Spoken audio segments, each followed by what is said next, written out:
Hi and welcome to City Happenings. I'm Mayor David Black. We're getting ready for Winter Wonderland. The Papillion Community Foundation director fills us in. And the Papillion Scout Troop 60 has a colorful history. Part of that is the fact that the troop is more than a century old. Find out more. There's another ribbon cutting and we'll take you there. Please enjoy these stories next in City Happenings for the week of November 12th. Thanks, Mayor Black. The annual Winter Wonderland is on its way Thanksgiving weekend. Other than the more extensive street closures, I think each element is going to just be different this year. We're not really adding anything new. We're not, because what we had last year was a really good combination of events with the chili feed and then having, the lighting at 6 p.m. and having Santa at the Portal School and having the carriage rides up by City Hall, and the hot chocolate and the s'mores will be again done by the Helmet and Shield, which will be right at the corner of 2nd Street in Washington, right by Runza, so it'll be right there. You're going to have the food pantry food drive. One change affects the Disney princesses. This year we're going to kind of keep them in one area. Last year we moved them around to different businesses, and I think people felt like they were chasing them a little bit to try to get pictures. So this year we're going to just put them in First Street Plaza and have a permanent spot for them so that everybody can come and line up and get their picture with whatever princess they'd like to. We're also going to have some face painting opportunities in First Street Plaza for kids, and it'll be all Christmas themed. Improvements are being made to manage the line for the very popular carriage rides. The line for the carriages is going to still be first come, first serve. Obviously, that's a long line, but we're trying to do just a little bit better communication through that line this year, making sure people know how long the wait is at certain spots, and if someone's going to wait in line, we're going to hand them a card that shows how many people are in their party, so the people behind them know, that one person is waiting in line for a group, and they can, do that. We're really trying to eliminate people feeling like folks are kind of cutting in online. Live music will also be different. With the street being closed, it kind of changed the flow of traffic, and obviously we want bands to have a great crowd and people there enjoying the music. So this year we're going to kind of go away from that just for probably this year to just kind of test out where people kind of congregate so that we can really hopefully next year bring back live music. There will still be music during Winter Wonderland. Throughout the venue, like throughout downtown, it'll be Christmas music, it'll be playing. We will have the PAC band and the middle school bands play, but we're not going to have a stage this year with live entertainment. Just so that we can kind of see where the best place would be to have maybe a larger stage. Despite the changes, some things remain the same. We have live reindeer that will be right outside, when Santa comes, his reindeer will be here to greet him, and they'll be right outside the Portal School, so that's a really fun area for kids to just get hands on and see live reindeer. You don't get, very many opportunities to see that. And Santa will come out and visit them and talk to kids when he's out there, when he's not taking pictures. We have, you'll still see the Christmas trees will be walking around, Frosty will be walking around. This year we are going to have Mary Poppins is going to be walking throughout the crowd. There are new elements as well. We're going to have a live remote from KGOR as well. It's going to be here. And there's going to be chances to win movie tickets to go see the new Mary Poppins movie, so that's kind of exciting.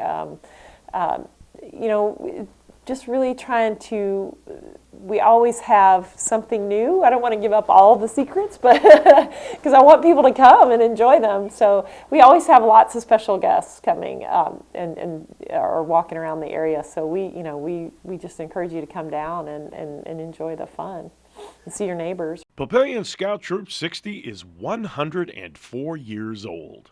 The Boy Scout program began in 1910, which means that the Boy Scout program is just 12 years older than this troop is. They have been a staple in the Papillion community through acts of service and things of that nature. Being more than a century old makes a huge statement. It's unprecedented, especially in our society today.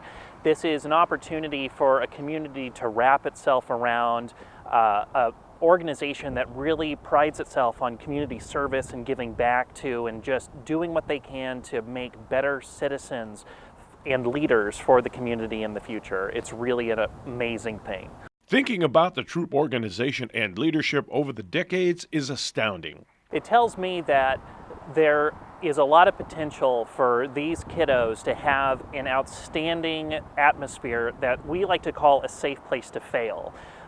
We like to have our learning happen mostly in scenarios that are not only outdoors, but are also opportunities for them to learn from their mistakes. Mistakes aren't always a bad thing. We view them as opportunities for learning and developing leadership. So what that tells me with the 104 years is that the quality of the youth that go back into the community from this organization, it's really withstood the test of time. A big hats off to all who have kept the troop alive and relevant. I can certainly say that they are very passionate about the program and that they believe it works. Because to be involved with it, and you have some folks with Troop 60 that are legacy leaders who may have kids who have already graduated out of the program, and in some cases those sons have come back to be involved with it. It tells me that they are very passionate and they believe that what Scouting has to offer is true for them. Part of the troop's history is the Scout Cabin in City Park, and we'll hear about that in a future show. A new business brings some sweetness to downtown. Just want to welcome you. Thank you, sir. I think you know how much the community's been waiting for it the whole time. Ever since the rumor was out there you were coming, I think you've been hounded. When are you going to open? When are you going to open? So a lot of anticipation, and I think your people coming in all the time. So you guys have hit a real need in what we're trying to do downtown. And I don't know if people are aware. I understand from the Historical Society, this is probably the most historical building in Papillion. And you look at the wood floors, you look at the ceiling, you look at how you guys outfit it. It just fits the period. So I just think you hit it on all cylinders, and the ice cream is excellent. Been here 3 or 4 times now. At least. Come back. It is really good. So thank you. Congratulations. Thank you so welcome. much. Thanks. Welcome to Graylee's. If you don't hear that when you come in, let me know. That should be what our staff yells out every time we come. Y'all come, that's kind of our term.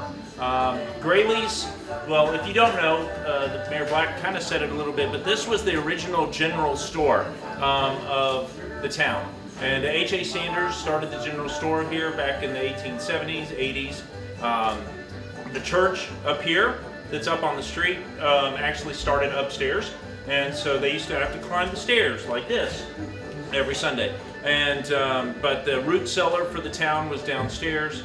And so it's been a lot of different things in this town. So we're just trying to bring back Old Town Papillion to what it is. So we're thrilled to be here. We're thrilled to be part of Papillion and make the best ice cream you can get anywhere around. That's what we hope. So Where'd you get the name?